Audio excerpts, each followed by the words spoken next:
राजपुर गांव में चित्रभानु नाम का एक शिकारी रहता था। वह जंगल में शिकार करके अपने परिवार का पालन पोषण करता था।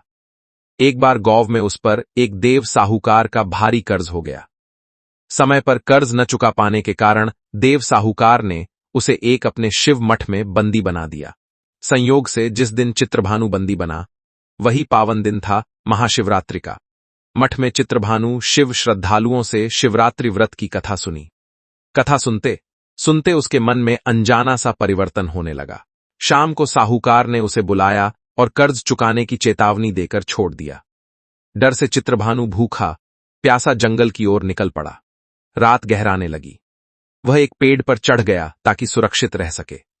उसे यह नहीं पता था कि उस पेड़ के नीचे एक शिवलिंग स्थापित है जो बेलपत्रों से ढका हुआ है। पेड़ पर बैठते समय जो टहनियां और बेलपत्र वह तोड़ता गया, वे सब नीचे शिवलिंग पर गिरते रहे। अनजाने में ही उसका व्रत भी हो रहा था और भगवान शिव की पूजा भी। पहले प्रहर में एक गर्भवती हिरणी तालाब पर पानी पीने आई। शिकारी ने धनुष उठाया, तभी हिरणी बोली, हे शिकारी, मैं गर्भवती हूं। 2 जीवों की हत्या का पाप मत करो। मुझे बच्चे को जन्म देने दो। मैं वचन देती हूं, लौट आऊंगी। शिकारी का हृदय पिघल गया। उसने उसे जाने दिया। उसी समय कुछ बेलपत्र फिर शिवलिंग पर गिर पड़े। पहला प्रहर पूर्ण हुआ। दूसरे प्रहर में एक और हिरणी आई। उसने विनती की, मैं अपने पति से मिलने जा रही हूं। मिलकर लौट आऊंगी, तब मुझे मार लेना। शिकारी ने उसे भी छोड़ दिया।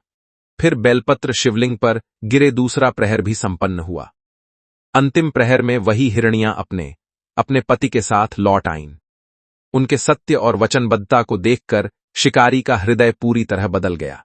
उसने धनुष नीचे रख दिया और कहा, मैं अब किसी निर्दोष जीव की हत्या नहीं करूंगा।